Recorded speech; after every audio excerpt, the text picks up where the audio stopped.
Okay, we are in 5-5. This is solving polynomials with factoring. Now, we've done a lot of factoring so far, but you've never seen anything such as the difference of two cubes. We've had the difference of two squares, but now we have the addition and subtraction of two cubes.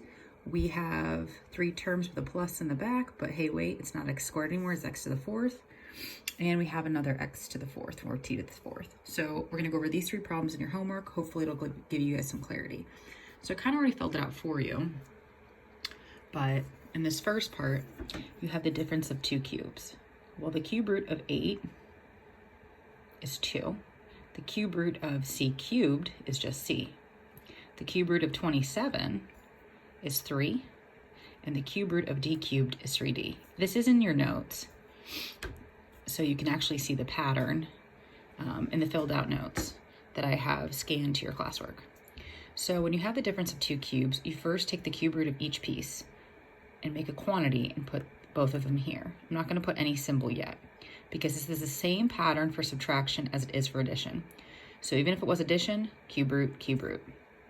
Then you square the first term. 2c squared is 4c squared.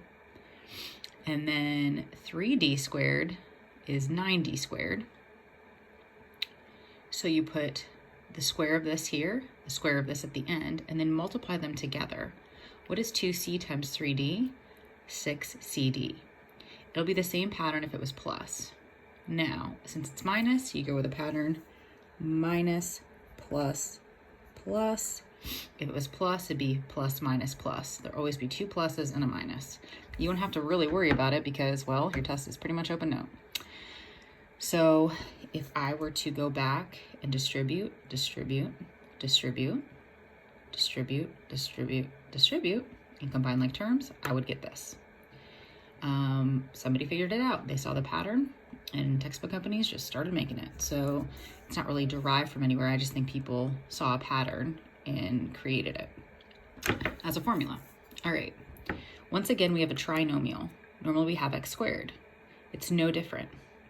So we ask ourselves, do you have three terms with a plus in the back? Yep. That means this sign is going to appear twice.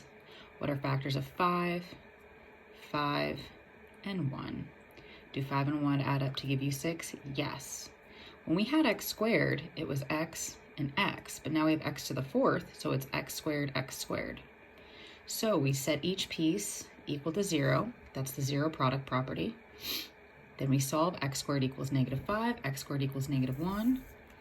Then I take the square root of both sides, and we get the square root of -5, which is I root 5, and -I root 5, and then the square root of -1 is I or -I. So your answers are I, I root 5, -I root 5. So they're all imaginary. What's that mean if they're all imaginary? That means that we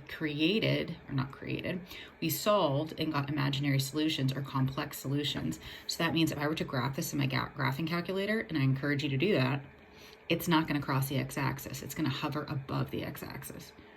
So that's what it means when you get imaginary solutions. You algebraically have found a solution that will work, but graphically you do not cross the x-axis. All right, the next one says a species of animals is introduced onto a small island. Suppose a population of the species is represented by this equation, where t is time in years. Determine when the population becomes 0. So if p represents population, replace p with 0. Then you have your equation, divide everything by a negative, and then, okay, factor like normal. Do you have three terms with a plus in the back? Nope. So it's gonna be plus and minus. Where each one goes, that depends, we'll figure it out. If it's t to the fourth, we know it's t squared, t squared.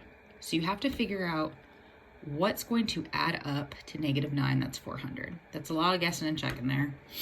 It looks like I did on the first try, but I knew this problem from ahead of time. So you just have to do a lot of guessing and checking.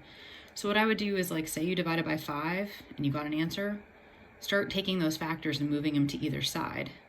So for instance, if I had like 5 and I got divided by 5, you'd get 80. Well, then take a factor of 80 and bring it over to 5. So like bring 10 over, okay? and that would be 50 times 8. Does that work? Okay, and then you go and check back and forth. Well, you figure it out, it's negative 25 and 16. So yeah, one of them has to be negative, one has to be positive. Then you set each piece equal to 0 and solve. This is going to give you negative 16. This is going to give you positive 25. So your answer is 5 and negative 5. Your answer here is 4i and negative 4i. But you have to go back and look at the question. Yeah, we have 4 answers. 4i, negative 4i, 5 and negative 5. But they want the time in years. Time is not imaginary or negative. So your answer is 5 years. And that's how you complete this homework quiz. Feel free to email me, caserta@mtsd.org. I want to get a list of questions from all of the homework, maybe go over it at the end. All right. Bye, guys.